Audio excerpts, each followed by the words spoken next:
I've never told anybody that until now. But, see how you bring the truth out of people? The Mercedes-Benz Interview Lounge. He was here Wednesday. Bad news. He remembered the address and he's back. It's Guy Fieri is in the house. He bought food. I haven't been here for 5 seconds, and I already had the truck back over me. Okay, I got it. Well, it's great to be home. We love it when you're here. We love it when you're anywhere, and you're everywhere. We've seen you. Last week you were at the South Beach Wine Food Festival. And, which I didn't. I noticed you weren't there this year. Are you still have that restraining order? I mean, you're not allowed to come around within 500 feet of the. I'm going to have that removed. You have the power. We have so much to talk about with you. First of all, Chicken Guy right down the street in Times Square is open. We had a tasting of that Wednesday, and you brought some more today. Right. I just figured you. I was looking at you, and I'm thinking, you can't even walk out in a heavy wind now. You're so light. You have to have like lead feet and lead boots like those divers had back in the day. If I took my shirt off, I would clear this room. It's not a pretty sight. Is that what it? Okay. Well, yeah. Let's keep. One thing we love, one of the many things we love about Chicken Guy, the sauces you have right. for this fried chicken. And no one loves sauce more than Gandhi. I have my flight. She has her flight of sauces. She told me that we have a flight of sauces. Yes. Which sauce are you loving the most? Oh, okay. So the buffalo is very good. So is the barbecue. I got the special sauce, which is the one I think I like the most. That's funny. That is the number one selling sauce across the country. We're in 30,000 grocery stores across the country with Flavortown sauces. I mean, Flavortown sauces are on fire. And it started out as donkey sauce was the number one sauce, which I still is my favorite sauce. Uh-huh. But the secret sauce, that's more of a kind of what we'd call fry sauce in the Midwest. Oh. So it's got a little ketchup, it's got a little mustard, got a little mayo, got a little bit of spice, got a little seasoning. But that's the hot seller. The other favorite I have over there, you have that Nashville hot honey. Yes, I do. Delish. That's my favorite. Wait a second. I brought you the honey, too, because you were talking about, did you try it? Honey mustard on Yeah, you asked me. You said everything you had to have a honey with it. Speaking of sauce, please. Did you and Kane Brown hook up together? You created a sauce with Kane? I wish. No offense. I love Kane Brown. He's one of our friends. What does he know about sauces? Well, I think that most artists, particularly country artists, have a real passion and appreciation for great food. And when we talked to Kane about it, and Kane had not a recipe, but a place that he liked a sauce from, a style of sauce. So we worked on it for about 6 months and kept sending it to him. Like, what do you think? What do you think? What do you think? What do you think? And finally he's like, this is it. And so we came out with this collab together, and it crushed. We had so much fun. So we're talking now, of course, everybody's coming along like, hey, I've got this sauce that I was thinking about. Yeah. Some of them aren't really going to be marketable and able to be on the shelf, but Kane's was. He's such a great guy. I mean, is it literally a brown sauce? What is it? It's barbecue sauce. Oh, that's it? Yeah, okay. yeah. No, it's a barbecue. Yeah, it's a barbecue sauce. And not all barbecue sauces are so varied. There's a million of them. It's not like Alfredo sauce. Alfredo sauce got a little bit of a window, But when you get into sauces like hot sauce, that's a huge window of challenges or representations from sweet to heat to salty to extra spicy to extra vinegar. And so barbecue sauce is kind of along those lines. And we have regions of barbecue. So this is a little bit more on the I would think a little more of the vinegary side, but not super vinegary, and a good little bit of sweetness to it. It's great sauce. There's a sauce I love in the Caribbean. We were just in Turks and Caicos at the Conch Shack. And, I think you're pronouncing it wrong.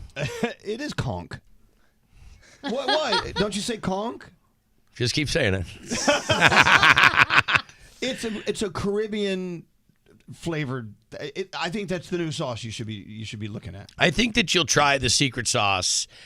Special sauce, secret sauce. I think you'll try that. I think you'll find that similar to conch. Maybe not as spicy, but I think it's along those lines. You don't say conch, do you? Because that's not right. No. But you can't say it and not smile.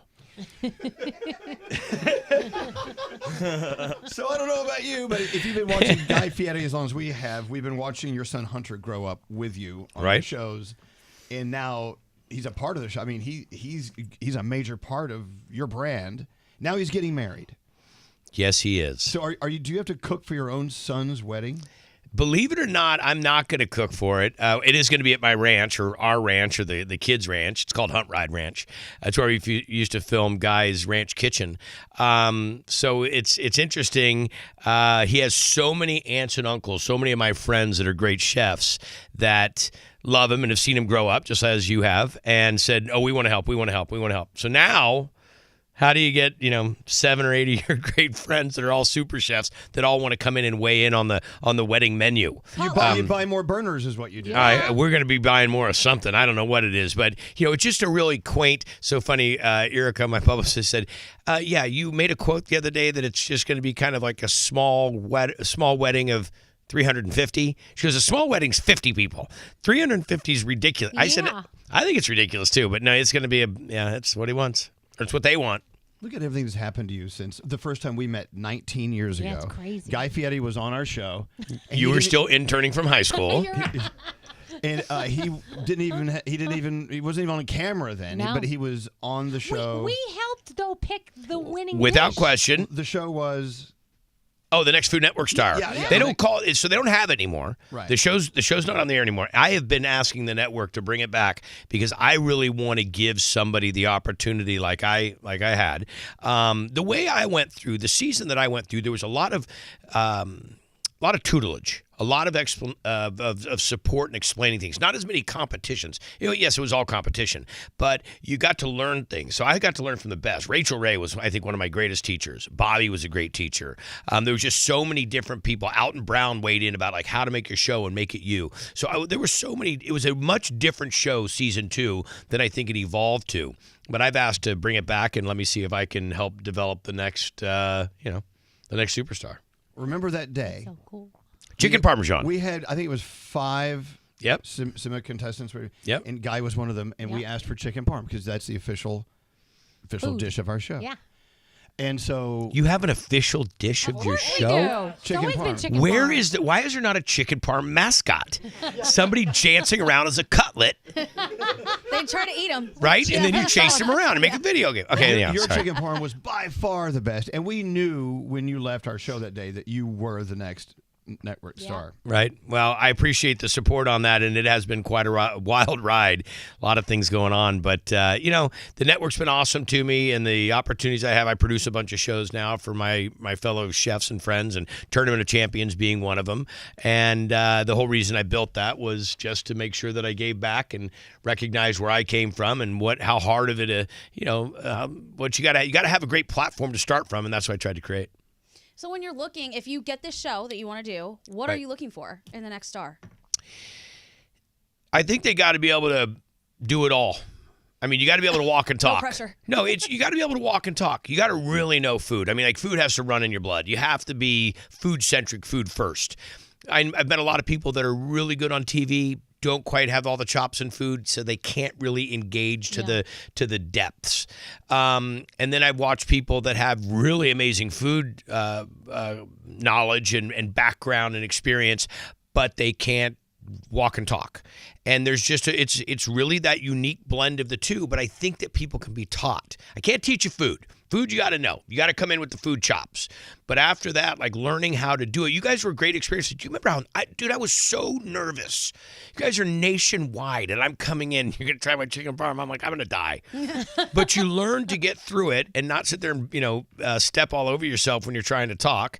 And you guys gave us great experience. So I think it's that. I think it's, let's bring them in with great food experience, and let's see if we can train them to be camera and radio pretty. See, I think this is Elvis's next calling. He needs to be the star of this show. Oh, no. No. Absolutely. No. You know food, and you can walk and talk, and you're trying to get rid of us. This will be perfect. And you're trying to get rid of us. She's got a point. You could be, I'm the protege. I mean, we could just do a coaching you into, who knows? I mean, he has the right hair. Oh, that's He's got the right hair, the though. leather jacket. I mean, he's got the package That would going. be a great concept, though. Right? From the start to finish, how you coach them from the beginning and what they look like at the end. Well, Danielle, Star you came up with a maker. good idea for That's a a show. good idea. The network is stealing these ideas. I do want to bring up something. I have to say thank you to you. I have not seen you for a private moment since the pandemic. You worked your ass off to take care of a lot of people. And I know you probably don't want to toot your own horn. You want to talk about what you and your friends did, because you really did a lot. I'll make it a quick story. I got word from friends inside of the California legislation that they were going to be closing restaurants in California. And at that time, I didn't have any restaurants in California. And I'm thinking, oh my gosh, I think it was a Wednesday. And I'm like, all my friends are loading up their walk-ins right now, getting ready for their weekend. everybody's looking forward to it. The restaurant industry, we look forward to the weekend. That's when people start really making their money. That's when everything comes. It's kind of like you work all through the week, and then you really make the bank on your Friday, Saturday, Sunday. I'm like, these people are going to be, they're going to be hamstrung on this one. They're going to be the Achilles heel. So that happens. They close the restaurants, and that Sunday night, I called my attorney buddy and I said, hey, I need the names of the 50 biggest, most powerful people that are making money off the restaurant industry. So I want Pepsi and Coke and Uber Eats and Amazon and you name it. Give me the names of the CFOs, the CEOs. Give me somebody big. Give me their email. Okay, so he doesn't really understand what it's all about. Long story short, I make individual 30 to 90 second videos saying, hey, Pepsi, I'm Guy Fieri. You've been, a partner with us in the restaurant industry forever, and you've been making great money, and this has always worked out good. But you know what? The pandemic's hitting, and I've got all these restaurant workers who are going to be out of jobs, and they're going to need some money and need money quick because we live paycheck to paycheck in this business. I'd really appreciate if you'd partner with me. I want to raise a bunch of money, and I'll make sure everybody knows you're a superstar. And the reason I bring Pepsi up is because the next morning, my manager calls and says, hey, I got Pepsi on the phone, something about a hot message from you, and they want to give you $1 million. I almost drove off the road. That's awesome. And by the end of that day, we were at like 6.5 million. And so as time went on, we were hunkered down at my ranch. We were staying together as a family. And every morning I would get up at 4 a.m. and do feeds to New York, to do live feeds to New York talking about this money we're raising. We raised $26.8 million, and we gave over $45,500 grants to restaurant workers. And granted, there's 1.7 million that were without a job, but it wasn't so much about the money as it was about my industry, the industry I grew up in, the industry I love so much. I was a chef way before I was ever I was a cook before I was a chef. Before I was ever on TV, and it was just showing our industry how much we love them, how much we respect them, how much we appreciate them, and that resonated through the industry, I think, and was a pretty vital point at a vital time. Beyond the industry, it resonated. Yeah, I just want to say thank you for that. No, you bet, brother. Because I had someone thank me this morning, actually, in the elevator. Said thanks. He goes, I didn't get the money, my sister did, and I'm like, how many years ago was that? It was $500. I'm like, but it's really great and we have the power as a country. We're the greatest country in the world, the most powerful country in the world. And when we get our mind set to something, we can pivot, we can unify, and we can solve so many of our own issues if we just quit bitching about it and we just get proactive or get active and make something happen, because it's not going to happen by just sitting there talking smack. We've got a lot of fun stuff to talk about with Guy Fieri coming up right after this. Guy Fieri is here, and during the song, me, yeah, we just ate more chicken. I gotta be honest, I'm all chickened out, man. I've had more chicken today. You have chicken coma. You're gonna be passed out. You're gonna go to the coop. We have to talk about what's happening Sunday on the Food Network. Yes, and streaming on Max as well. It's the Tournament of Champions. Dun dun. Talk about it, because I know this is your baby. Oh, this is really the baby. I'll tell you. So Diners, Drive-Ins, and Dives been on for 17 years. Maybe yesterday, but yeah, seems like forever. Guys Grocery Game, 10 plus. So every once in a while you have a little epiphany, and about this Tournament of Champions. Iron Chef had gone away, and I was always so bummed about that, because all those Iron Chefs I'm such a fan of. They're masters. They're just incredible competitors, amazing chefs. And I'm like, we got to do something. We got to bring back this title belt stuff. And I'm a huge MMA fan, big boxing fan, and I'm thinking, I want to make something that will live in perpetuity, so they can come and compete. They get named champion. They get the championship belt. They get the championship ring. And forever, they will be considered a champion of this competition. Oh, so the network, that wanted nothing to do with it. I said, no, it's bracket competition, head to head. Win one, move on. Lose one, you're gone. No. We don't have people that watch sports. That won't resonate. It was right during the pandemic. I said, this is going to be perfect because there's going to be no March Madness. This is going to work perfect. No. Finally, after 3 years, it actually hit during March Madness. They were kind of like, okay, I guess we have no other choice. We'll do your tournament of whatever. Tournament, Guys Warriors, they wanted to call it. All these goofy names. They said, do not put my name on it. I want this to live in perpetuity. I want Hunter to be hosting this. Ryder to. You want it to live after they fire you. Exactly, because when I come to work for you, and I remember, I wash cars really good. So anyhow, we make this show up, and it starts off with a variety of things. One, I said, we're going to have this wheel that we're going to spin the wheel. And it's going to pick the protein and the vegetable and the style of cooking and the piece of equipment they must use and the time they have. And they said, well, what is that thing called? 5 minutes before the show starts. 5 minutes. They said, what are you calling that thing over there? The death wheel or something. Like, you can't call something death wheel. The randomizer. Sounds like a supervillain. The randomizer. Randomizer. I had 5 minutes left, and I go, it's random. All the random choices. It's the randomizer. Yeah, let's work with that. That's a working title. Quick, get the graphics on the wheel. It literally was that.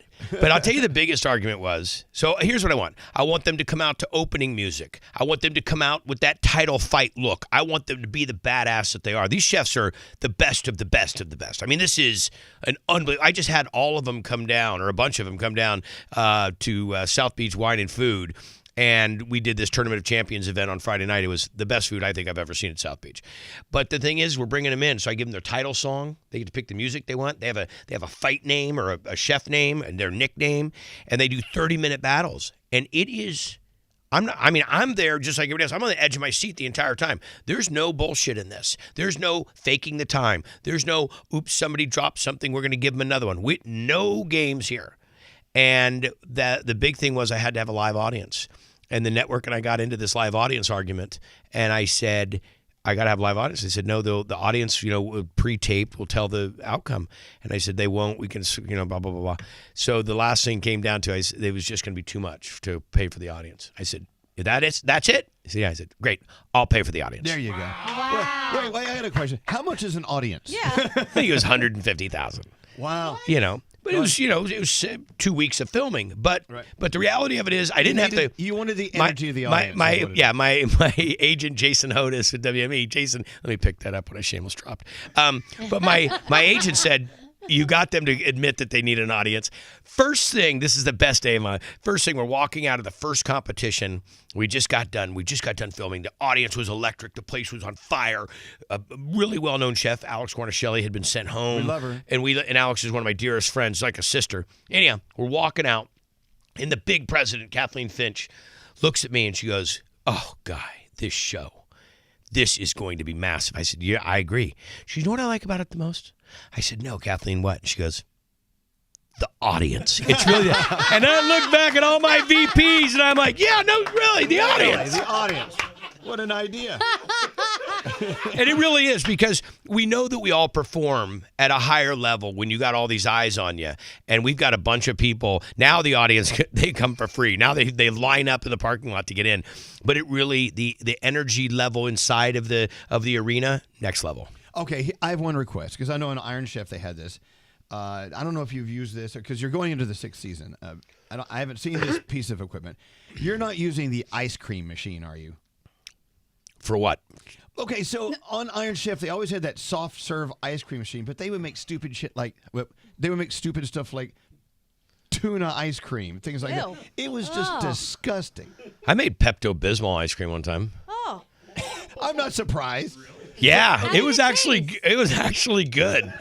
I feel like that's like, you know how amoxicillin when you're a kid, when it tastes like bubble gum? Yeah. I feel like that would be good ice cream. Okay, Yeah. let's think about what other over-the-counter things would make great ice cream? Robitussin. Put a little tussin on it. Scissor. You can make your own scissor. Yeah. You need a scissor machine. ice cream. All right, Yeah, maybe so anyhow, okay. so no, we do make the ice cream machine available. Okay. So we do have it as a piece of equipment that they can use. I try, one of the things we do about it is I always like people on my shows to have a takeaway. I want them to be able to watch it and kind of like maybe have a little inspiration of what they could do with it. So we bring in a variety of different types of crazy cooking equipment. I mean, we had a microwave popcorn maker that they had to use at some point in time. And that use of the equipment, believe it or not, is a lot of times the Achilles heel of the chef in terms of that in the style of cooking. So have someone make a really nice fine dining dish, but it's supposed to be a takeout dish. So can you really explain that dish and the way it was presented? Now, somebody goes and makes a pretty good dish and they put it in a takeout food box. It has a whole different appearance. But the key, this was the other big key, which had never been done before, was blind tasting. So the judges were sequestered, are sequestered, and are never allowed to see who's cooking. Matter of fact, they're not even allowed to know who's going to be there competing. And the competitors aren't allowed to know who's going to be judging this season.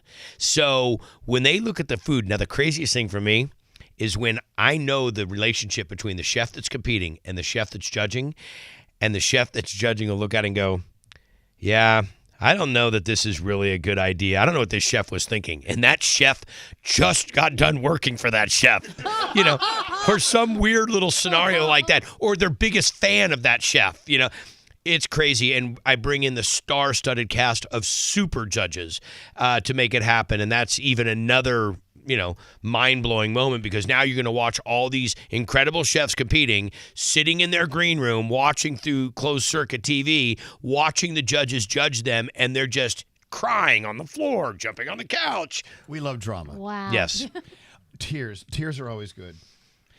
So Cell ratings. You're rolling into the 6th season. Yep. It's happening this Sunday, 8 p.m. Eastern Pacific on Food Network, and of course streaming on Max. The Tournament of Champions with our friend Guy Fieri.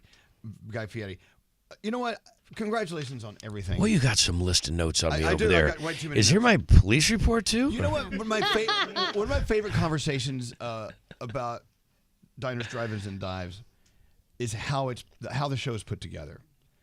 Oh, you mean with duct tape and a stick, and baling wire? Let's talk about your convertible. Does that really go all these places? I mean, is it the same convertible everywhere you go? Okay, there's 2 convertibles now. Aha! There's 2 convertibles. They are my cars, and we actually did a show about making the second convertible, because if you listen to my sons sit there and argue about who's getting the convertible when I'm dead, I'm like, this is morbid.